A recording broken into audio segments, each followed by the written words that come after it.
आप देख रहे हैं सनातन फर्स्ट और मैं हूं विशाल। हिजाब विवाद को लेकर चर्चा में आई मुस्कान खान। जब उसने अल्लाहू अकबर के नारे लगाए तो उसे हिजाब गर्ल का तमगा मिल गया। तमगा ही नहीं मिला, जमीयत उलमाए हिंद ने 5 लाख रुपए देने की घोषणा भी कर दी। जमीयत उलमाए हिंद वही जो आतंकवादियों के केस लड़ता है और मोहन भागवत के साथ मिलकर शांति स्थापित करना चाहता है।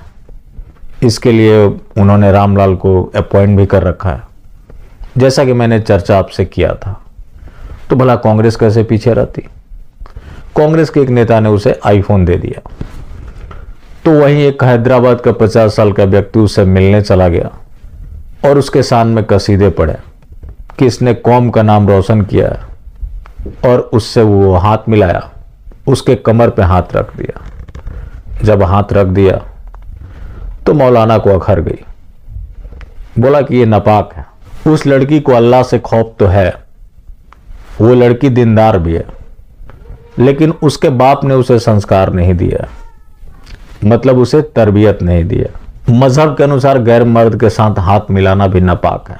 एक औरत और एक ही मर्द का मोहब्बत हो सकता है, तो फिर ये हलाला उद्योग कैसे चलता है। उसमें तो सुना है कि हम बिस्तर भी होना पड़ता है।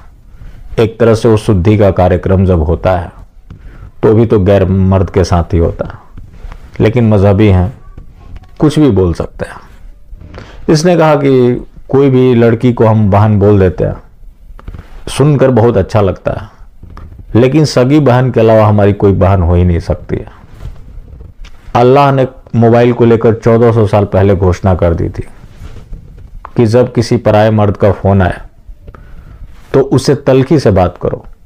अगर नरमी बढ़ती तो तुमसे उम्मीद लगाने लगेगा, तुम्हारे पीछे पड़ जाएगा। 1400 साल पहले उन्होंने बता दिया था कि मोबाइल पे कैसे बात करनी है, वही जिन्होंने बताया था कि धरती चपटी है। अब्दुल गफार सलाफी ने कहा कि उस लड़की ने कौम का नाम तो रोशन किया है, लेकिन एतराज उसके बाप से है कि जिसने तालीम तो दी है, तरबियत नहीं दी है।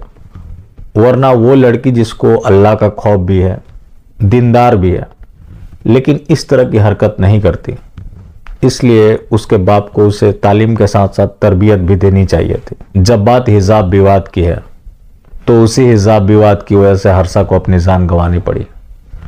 लेकिन उस सिलसिले में 8 लोगों को गिरफ्तार किया गया। तो कर्नाटका के गृह मंत्री आरागा ज्ञानेंद्र, उनका बयान आया कि इनका कोई धर्म नहीं है, क्योंकि इस्लाम शांति का मजहब है। आरागा ज्ञानेंद्र को कौन बताया कि वो शांति विधि न कम्युनिटी की बात होती है।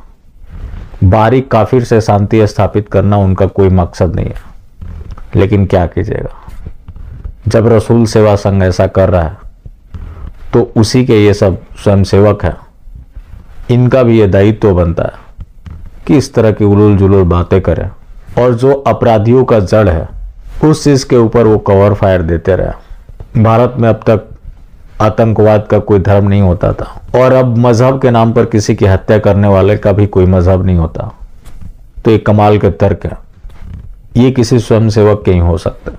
बाकी जिंदा रहें तो फिर मिलेंगे, और मिलते रहेंगे तो जिंदा रहेंगे। मिलना जुलना जारी रखें, लेकिन हाँ, मास्टर स्ट्रोकवादी बिल्कुल भी ना हो।